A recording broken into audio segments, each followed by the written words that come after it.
आइए दोस्तों, जैसा कि हम लोग मैक्सिमम और मिनिमम का कॉन्सेप्ट पढ़ रहे हैं और इसके पिछले वाले लेक्चर में हम लोग देख रहे थे कि अगर दो संख्याओं को योगफल दिया है तो उनके गुणनफल का मैक्सिमम और मिनिमम मान कैसे निकालते हैं।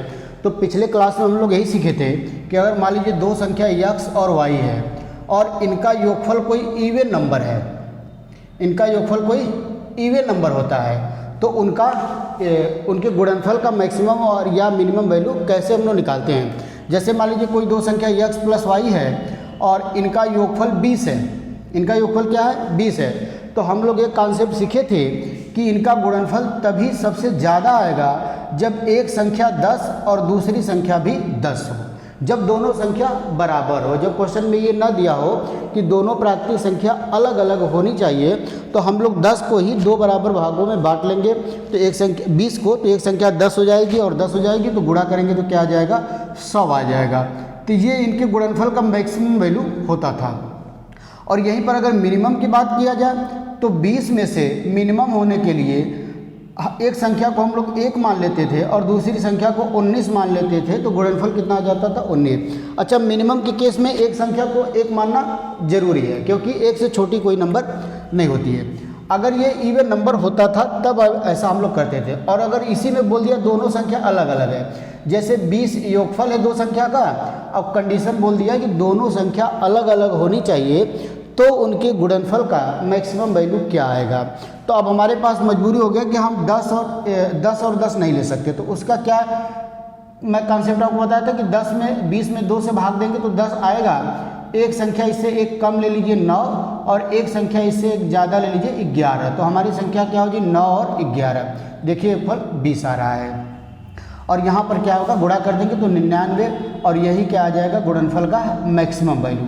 लेकिन अलग वाले केस में मिनिमम की बात से कोई फर्क नहीं पड़ेगा क्योंकि हमको एक संख्या 1 लेना ही पड़ेगा, तो चाहे संख्या अलग हो तो ये अगली संख्या क्या हो जाएगी 9 हो जाएगी। तो मिनिमम के केस में तो संख्या बराबर हो ही नहीं सकती, मतलब अलग अलग लेना ही पड़ेगा। तो ये कॉन्सेप्ट हम लोग पिछले क्लास में किए थे। तो आज हम लोग इसके आगे हम लोग ये देखेंगे कि अगर दो संख्या का योगफल कोई ऑड नंबर हो जाए, ऑड नंबर, तो इसके पहले ये देखिए क्वेश्चन दिख रहा है हम लोग को, इसको हम लोग सॉल्व कर लेते हैं। कभी कभी 3 संख्या भी दे देगा, जैसे दे दिया है कि यदि 3 संख्याओं का योगफल 24 हो तो उनके गुणनफल का मैक्सिमम मान क्या होगा। तो मान लीजिए x plus y plus z बराबर कितना दिया भाई 24।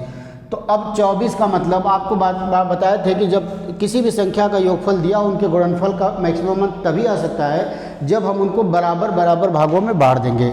अगर 24 में 2 ही संख्या रहती तो भाई हम लोग 12 और 12 में डिवाइड कर देते, लेकिन 3 संख्या तो इसको 8 ले लिया जाए, इसको 8 ले लिया जाए, इसको, और तीनों का क्या कर दे आपस में गुणा कर दिया जाए, तो आंसर कितना आ जाएगा हमारा 512 आ जाएगा। 8 का क्यूब क्या होता है भाई 512 होता है, तो आंसर कितना आ गया 512 आ गया।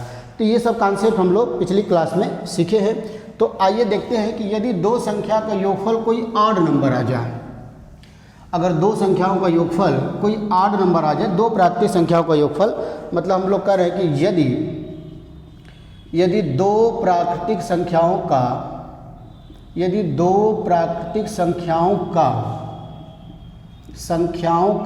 योग कोई ऑड नंबर हो, मतलब विषम संख्या हो, तो उनके गुणनफल का मैक्सिमम मतलब अधिकतम और मिनिमम मतलब न्यूनतम मान कैसे निकाला जाए, मैक्सिमम और मिनिमम वैल्यू कैसे हम लोग फाइंड आउट किया जाए। जैसे सपोज करिए कि हमारे पास कोई दो नंबर हम लोग ले लिए x प्लस वाई और इनका योगफल कितना आ गया भाई 11 आ गया। ऐसा क्वेश्चन में दिया हुआ है कि दो संख्या का योगफल 11 है तो इनके गुणनफल का अधिकतम और न्यूनतम मान बताइए। तो 11 कब हो सकता है, जब इसको 1 ले लें और इसको 10 ले लें, एक कंडीशन नहीं बनेगी। इसको 2 ले लिया जाए और इसको कितना ले लिया भाई 9 ले लिया जाए, इसको 3 ले लिया जाए और इसको 8 ले लिया जाए, इसको 4 ले लिया जाए और इसको 7 ले लिया जाए, इसको 5 ले लिया जाए और इसको 6 ले लिया जाए, और इसको 7 ले लिया जाए, इसको 6 ले लिया जाए और इसको 5। अब यही चीज़ रिपीट हो जाएगा। अब आगे बढ़ते जाएंगे तो यही चीज़ रिपीट होगा। तो यहाँ पर देखिए 10 और 1 का गुणा करेंगे तो आंसर 10 आएगा, 9 दूना 18 आएगा, 8 तरीके 24 आएगा, 7 चौके 28 आएगा और 6 पाँचे 30 आ जाएगा। तो आप देख रहे हैं कि अगर दो संख्या का योगफल अगर 8 है, अगर x प्लस वाई बराबर 8 है, तो ये तो कन्फर्म है कि दोनों संख्या बराबर तो हो ही नहीं सकती, दोनों संख्या बराबर हो ही नहीं सकता, क्योंकि 8 नंबर को बराबर भागों में डिवाइड आप करेंगे तो पॉइंट में आ जाएगा। आपका आंसर क्या आ जाएगा, जो कि प्राकृतिक संख्या दिया है, तो प्राकृतिक संख्या पॉइंट में नहीं होता, 1 2 3 डॉट डॉट ये सब प्राकृतिक संख्या लेना है, वो डेसिमल में आ जाएगा, जबकि ये ऐसा दिया नहीं है। प्राकृतिक संख्या दिया हुआ है, तो अगर दो संख्या 8 है, दोनों संख्या को योगफल अगर 8 है, तो संख्या हमको अलग अलग ही हमेशा लेना पड़ेगा, संख्या हमारी अलग अलग होगी। इस केस में बराबर वाला कॉन्सेप्ट बनेगा ही नहीं, क्योंकि 11 को हम लोग बांटेंगे अगर बराबर तो 5.5 आ जाएगा, जो कि प्राकृतिक संख्या है ही नहीं है, ये डेसिमल नंबर है। तो कैसे इसको फाइंड करेंगे, देखिए यहाँ पर योग गुणनफल 30 सबसे मैक्सिमम है, 30 सबसे अधिक है, और सबसे कम क्या है, 10 है। तो अब कैसे आया, 11 को हम बांटे, हम 5 और 6 में बांटे, किस में बांटे भाई, 5 और 6 में। तो n बराबर 11 दिया, तो इसका ट्रिक क्या आपको बताएंगे लोग, ट्रिक बताएंगे। आप ऐसा कर दीजिए कि n प्लस 1/2 कर दीजिए, एक संख्या मिल जाएगी, और n माइनस 1/2 कर दीजिए, दूसरी संख्या मिल जाएगी। जैसे 11 में 1 जोड़ेंगे तो 12, आधा करेंगे तो एक संख्या 6 मिलेगी, 11 में से 1 घटाएंगे 10, उसका आधा करेंगे तो एक संख्या 5 मिलेगा। तो 6 और 5 हमारी संख्या होगी, और इनका गुणनफल कितना आ जाएगा दोस्तों, 30 आ जाएगा। गुणनफल कितना आ जाएगा, 30 आ जाएगा। तो एक तरीका है, कई तरीका है, या तो 11 को आप बांटना है तो इसके पहले एक नंबर 10 ले लीजिए, 10 को 2 भागों में आप बांटेंगे तो 5 और 5 आएगा, तो इसका मतलब एक संख्या हमारी 5 होगी, और अगली संख्या क्या हमारी हो जाएगी, 6 हो जाएगी, इसके आगे वाली। या फिर ऐसा भी कर सकते हैं, 11 डिवाइड नहीं होगा तो इसके आगे का नंबर 12 ले लीजिए, 12 को 2 से भाग देंगे तो 6 मिल जाएगा, एक संख्या 6 मिल जाएगी, और एक संख्या क्या होनी चाहिए, 5 होनी चाहिए, क्योंकि एक अगर प्लस करते हैं तो इसका मतलब बाद वाली संख्या मिलेगी 6, तो उसके पहले क्या होगा, 5 होगा।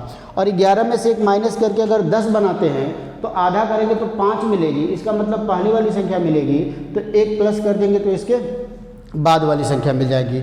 बहुत तरीके हैं, कई तरीके हैं, आप जो है कि बहुत तरीके, जैसे मान लीजिए दो संख्या का योगफल, मान लीजिए x और y, इनका योगफल दे दिया 23 दे दिया, तो पूछ दिया इसके गुणनफल का मैक्सिमम वैल्यू बताइए। तो अब 23 को कैसे बांटे, या तो 23 प्लस 1/2 कर दीजिए, और 23 माइनस 1/2 कर दीजिए, तो यहाँ कितना होगा, 24 का आधा 12, और 22 का आधा 11, तो आपका आंसर आ जाएगा 12 गुणे 11 मतलब 132। ये तरीका है। या तो आप ऐसा भी कर सकते हैं, 23 है भाई, 23 नहीं डिवाइड है, 22 ले लीजिए, तो 22 का आधा करेंगे तो एक संख्या 11 मिल जाएगी, तो इसके बाद वाली संख्या 12 मिल जाएगी, ये भी तरीका है। या 23 से ज़्यादा कर दीजिए 24, तो 24 का आधा करेंगे तो ये ज़्यादा, अगर प्लस करेंगे तो बाद वाली संख्या मिलेगी, माइनस करेंगे तो पहले वाली, तो ये संख्या 12 हो गया, तो इसके पहले क्या मिलेगा, 11 मिलेगा। तो ये 8 वाला केस हो गया, ये मैक्सिमम वैल्यू निकालने का केस हो गया। अच्छा, मिनिमम की बात किया जाए, मिनिमम की बात, तो मिनिमम जो होगा, चाहे नंबर का योगफल चाहे इवन हो चाहे ऑड हो, मिनिमम में एक संख्या को हमेशा हमको 1 लेना ही पड़ेगा। देखिए यहाँ पर 1 लिए तो एक 10 हो गया, तो गुणा क्या हो गया, 11 हो गया। अगर योगफल 11 दिया, एक संख्या 10, एक लेंगे तो दूसरा 10 हो जाएगा, तो गुणनफल कितना आ जाएगा भाई, 10। अगर यहीं पर मान लीजिए x प्लस वाई का योगफल 23 है, आपसे पूछ दिया कि इनके गुणनफल की मिनिमम वैल्यू, तो एक संख्या 1 होगी, दूसरी 22 होगी, तो आंसर कितना आ जाएगा हमारा, 22 आ जाएगा। आंसर कितना आ जाएगा दोस्तों, 22 आ जाएगा। तो ये पूरा कॉन्सेप्ट हम लोग आप समझ के, एक तरीके का मैक्सिमम और मिनिमम का क्या कॉन्सेप्ट होगा, अगर अंकों का योगफल इवन दिया हो तो क्या कॉन्सेप्ट होगा, ऑड दिया हो तो क्या कॉन्सेप्ट होगा। तो आइए कुछ और क्वेश्चन करते हैं मैक्सिमम और मिनिमम से ही। इस तरह के क्वेश्चन भी हम लोग के एग्ज़ाम में पूछे जाते हैं अलजेब्रा में। तो आइए कुछ और मैं क्वेश्चन आपको कराता हूँ। देखिए अगला क्वेश्चन क्या दिया हुआ है, आइए दोस्तों अगला क्वेश्चन ये पूछ रहा है, क्वेश्चन नेक्स्ट है, दिया है कि y बराबर, मान लीजिए सपोज करिए y बराबर दिया है x square plus 3x plus 4, y बराबर x square plus 3x plus 4 का न्यूनतम मान मिनिमम वैल्यू क्या होगा। ये अलजेब्रिक एक्सप्रेशन दे दिया है, तो आपको पूछ रहा है कि इसका मिनिमम मान क्या होगा, इसका न्यूनतम मान हम लोग क्या निकाल सकते हैं, कम से कम वैल्यू क्या हो सकती है। तो आइए सॉल्व करने की कोशिश किया। तो y बराबर है एक्स स्क्वायर। अगर इसको मैं x प्लस 3/2 का होल स्क्वायर लिखूं, अच्छा 3/2 का होल स्क्वायर क्यों मैंने लिखा है, जैसे देखिए आप समझ लीजिए कॉन्सेप्ट को बहुत अच्छी तरीके से। x प्लस 3/2 का होल स्क्वायर, तो a प्लस बी का होल स्क्वायर फार्मूला लगाएंगे भाई, तो एक्स स्क्वायर, ए स्क्वायर का मतलब बी स्क्वायर का मतलब 3 3 के 9/4 प्लस 2ab 2x गुणे 3/2, तो ये 2 से 2 कटेगा, तो ये x square plus 9/4 plus 3x। तो देखिए ये 3/2 इसलिए किए क्योंकि यहाँ पर 3x था, हमको पता है कि 2ab करेंगे तो 2 से 2 कैंसिल होगा तो 3 आ जाएगा। तो इसको इस तरह लिखने पर यही चीज़ आया, लेकिन 9/4 हमारा ज़्यादा आ गया है और ये 4 पहले से था, तो हम -9/4 कर देंगे। माइनस क्या कर देंगे दोस्तों, 9/4। आप एक बार और समझ लीजिए, सही है, x प्लस 3 का होल स्क्वायर, तो एक्स स्क्वायर प्लस इसका स्क्वायर करेंगे 9/4, ठीक है। तो अब y बराबर इसको लिखेंगे x प्लस 3/2 का होल स्क्वायर, और यहाँ पर 4 एलसीएम लेंगे तो ये 4 चौके 16 माइनस 9, तो ये बन गया y बराबर x प्लस 3/2 का होल स्क्वायर प्लस 7/4, शायद 7/4 आ गया, ठीक है। तो अब देखिए, अब y की हमको मिनिमम वैल्यू निकालना है, मिनिमम मान। तो अब बताइए जो 7/4 है ये तो फिक्स वैल्यू है, कांस्टेंट है, इसके वैल्यू तो कभी नहीं चेंज हो सकता है, 7/4 ही रहेगा। अब हमारे पास तरीका क्या बचता है कि ये वैल्यू है जिसको हम लोग कम या ज़्यादा कर सकते हैं, क्योंकि x की वैल्यू वेरिएबल है, x वेरिएबल है तो कुछ भी मान ले सकता है। लेकिन यहाँ पर हमारा x प्लस 3/2 का होल स्क्वायर है। मैंने आपको बताया कि किसी भी रियल नंबर का जो स्क्वायर होता है इसकी मिनिमम वैल्यू होती है 0, क्योंकि इसकी 0 से कम वैल्यू नहीं हो सकती, क्योंकि अगर यहाँ पर आप कोई माइनस वैल्यू भी रखेंगे तो स्क्वायर करके क्या बना देगा, प्लस बना देगा। तो अगर हमको मिनिमम वैल्यू लेना है तो इसका मान हमको मिनिमम रखना पड़ेगा, और किसी भी नंबर का स्क्वायर का मिनिमम मान कितना भाई 0 होता है। तो 0 प्लस 7/4, तो आंसर हमारा कितना आ जाएगा दोस्तों, 7/4 आ जाएगा, और यही हमारा करेक्ट आंसर हो जाएगा, यही हमारा करेक्ट आंसर हो जाएगा, क्योंकि इसकी वैल्यू फिक्स है, इसको आपको करना, और ये स्क्वायर है तो स्क्वायर की मिनिमम वैल्यू क्या होती है, 0 होती है। अच्छा आप सोच रहे हैं कि इसमें मैक्सिमम वैल्यू पूछ सकता है क्या, अगर मान लीजिए बोल देता है इसकी मैक्सिमम वैल्यू बताइए, तो बताइए इसकी मैक्सिमम वैल्यू क्या किस पर डिपेंड करेगा, इसी पर डिपेंड करेगा। और यहाँ पर 7/4 तो फिक्स है, तो आप इसकी x की क्या ऐसी वैल्यू ले कि अधिकतम वैल्यू आ जाए। तो अब देखिए x की वैल्यू कोई बता देगा 1, कोई 2, कोई 3, x की वैल्यू जो भी लेंगे, कितना बड़ा से बड़ा नंबर भी आप ले सकते हैं, क्योंकि कोई भी नहीं। तो मैक्सिमम वैल्यू के केस में ये नॉट डिफाइन होगा, नॉट डिफाइन होगा, क्योंकि मैक्सिमम वैल्यू फिक्स आप नहीं बता सकते, क्योंकि x की वैल्यू कोई 1 बताया तो आप 2 बता देंगे, कोई 10 बता देगा, कोई बता देगा 15 बता देगा। तो x की वैल्यू जितना बड़ा आप रखेंगे ये पूरी वैल्यू उतनी ही ज़्यादा आ जाएगी। तो मैक्सिमम केस में इसका आंसर क्या होगा भाई, नॉट डिफाइंड होगा, हम लोग बता नहीं सकते, कोई कुछ भी हो सकता है, बहुत बड़ा से बड़ा नंबर, क्योंकि आप कितना बड़ा नंबर बता देंगे उससे अगला भी कोई ना कोई नंबर जरूर होगा। लेकिन मिनिमम के केस में जरूर इसकी वैल्यू क्या होनी चाहिए, 0, और इसकी वैल्यू 0 कब होगा, जब x बराबर -3/2 होगा। केवल एक ही मान है, देखिए 0 होने के लिए x की वैल्यू कितना है, -3/2, -3/2 यहाँ रखेंगे, प्लस 3/2 कट के क्या आ जाएगा, 0 आ जाएगा। तो मिनिमम वैल्यू तो इसका फिक्स है, लेकिन मैक्सिमम वैल्यू इसका हम लोग नहीं निकाल सकते हैं। तो आइए इस तरह का एक और क्वेश्चन किया जाए, अगला क्वेश्चन एक और करते हैं। तो इस तरह के क्वेश्चन आपके एग्ज़ाम में अक्सर आते हैं, तो इसको सीखना बहुत ज़रूरी है, बिल्कुल बेसिक कॉन्सेप्ट मैं आपको सिखा रहा हूँ। तो आइए एक और क्वेश्चन दिया हुआ है, जैसे दिया है कि y बराबर x² प्लस 14x माइनस 8, ठीक है, 8 का मिनिमम वैल्यू या न्यूनतम मान क्या होगा। तो अब देखिए फिर इसको बनाने की कोशिश करते हैं। तो इसको मैं लिखता हूँ y बराबर x प्लस 7 का होल स्क्वायर। 7 का स्क्वायर क्यों लिखे, क्योंकि x² प्लस 49 प्लस 2ab करेंगे तो 14x आ जाएगा।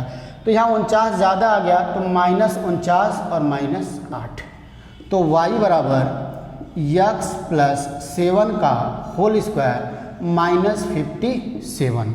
अब y की मिनिमम वैल्यू आपको चाहिए, y का न्यूनतम मान चाहिए।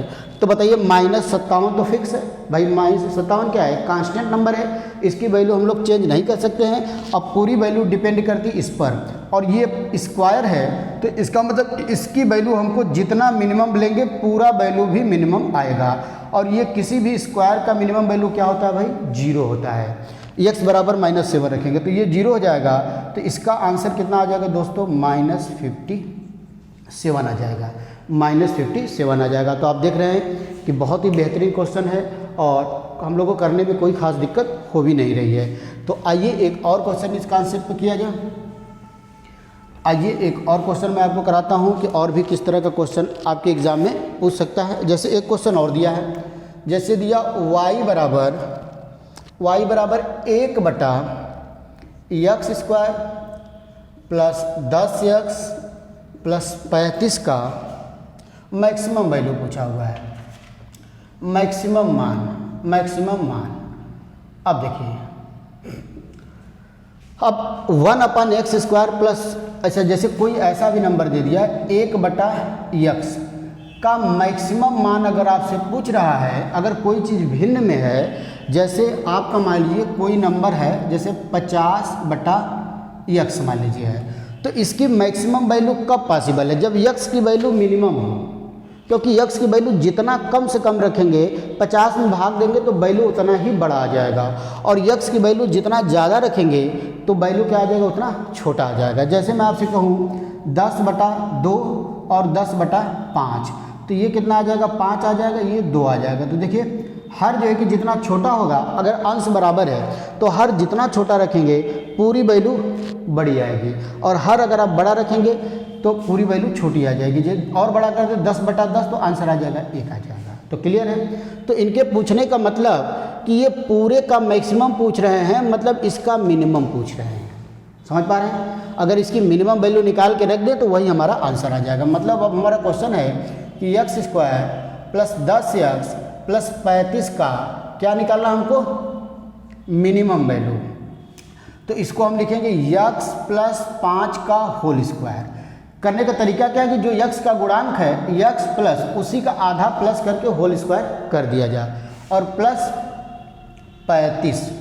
तो अब देखिए x² प्लस 25 प्लस 10x, 25 ज़्यादा आ रहा है तो हम -25 कर देते हैं।